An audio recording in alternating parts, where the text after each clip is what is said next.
Hey there, everybody. We're here doing the lessons of A Course in Miracles, and today we are doing lesson number 186. Salvation of the world depends on me.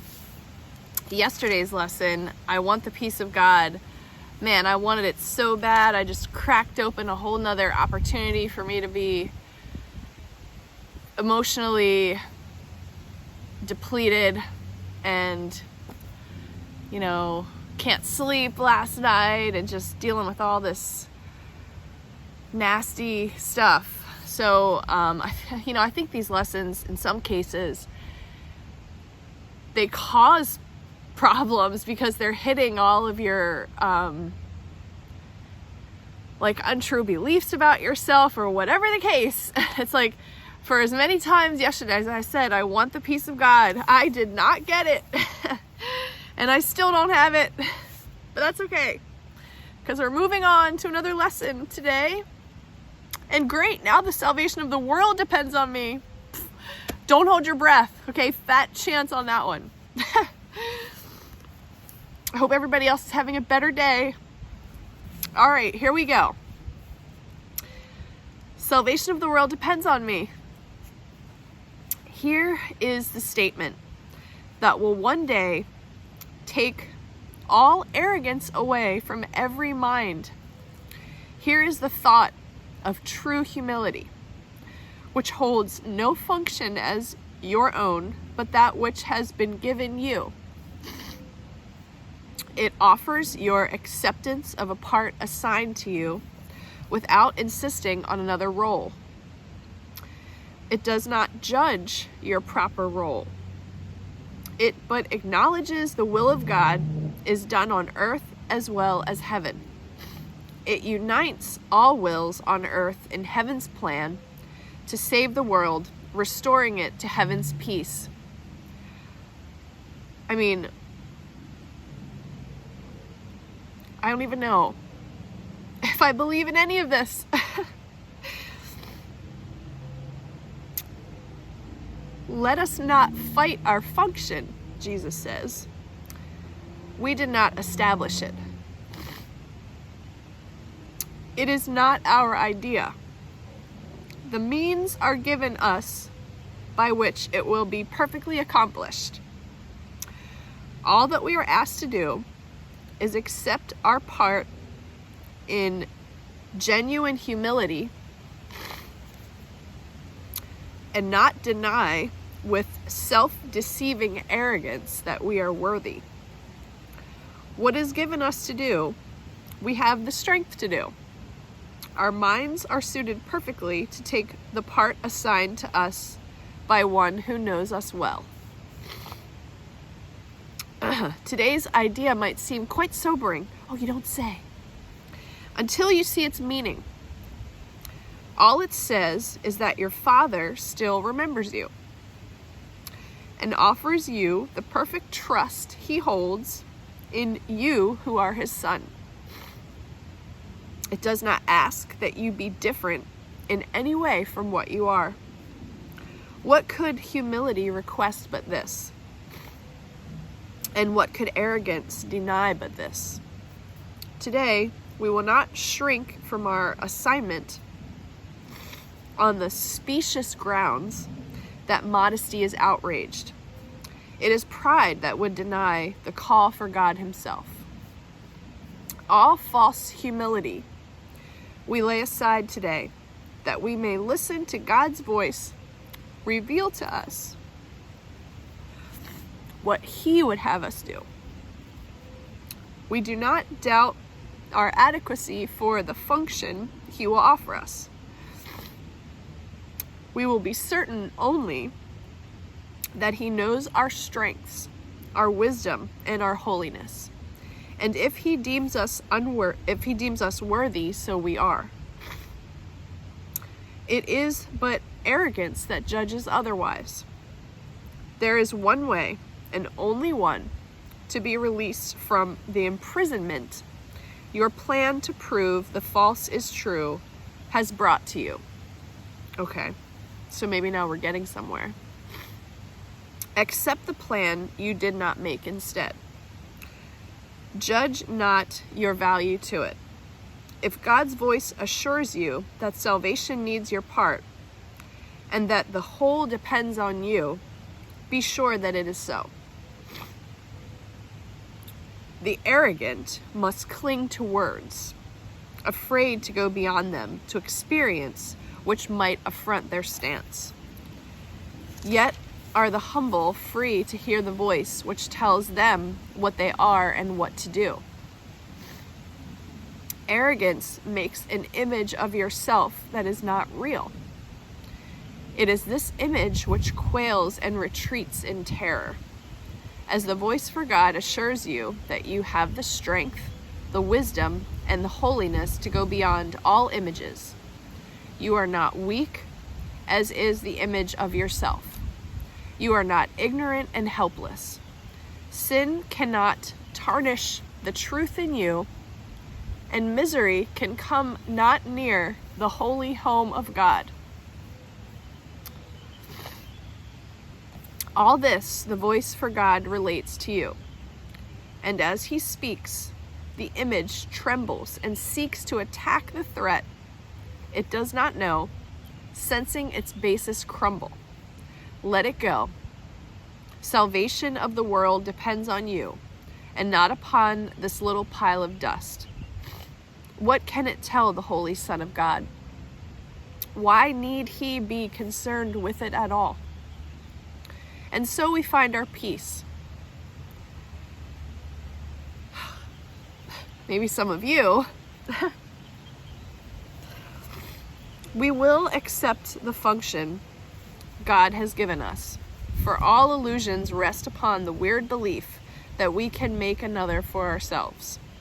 Our self-made roles are shifting, and they seem to change from mourner to ecstatic bliss of love and loving. We can laugh or weep and greet the day with welcome or with tears. Our very being seems to change as we experience 1,000 shifts in mood, and our emotions raise us high indeed or dash us to the ground in hopelessness. Is this the Son of God? Could he create such instability and call it Son? He who is changeless shares his attributes with his creation. All the images his Son appears to make have no effect on what he is. They blow across his mind like wind-swept leaves that form a patterning an instant, break apart to group again, and scamper off. Or like mirages seen above a desert rising from the dust. These unsubstantial images will go and leave your mind unclouded and serene when you accept the function given you. The images you make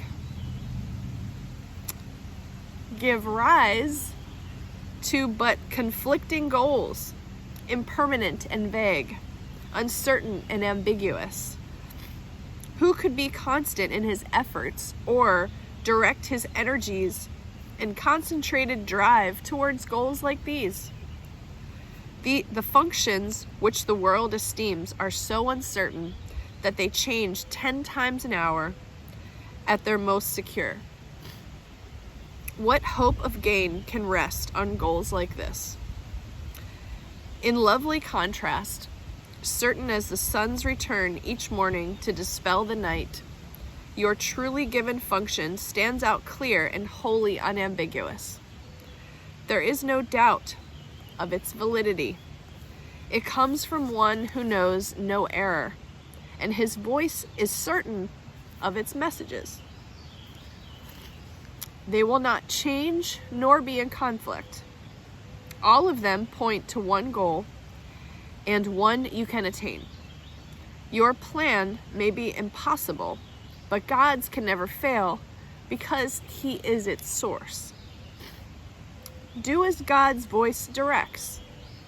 And if it asks a thing of you which seems impossible, remember who it is that asks and who would make denial. Then consider this: which is more likely to be right?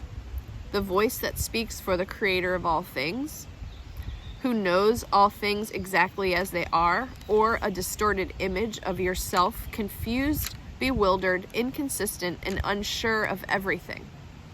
Let not its voice direct you.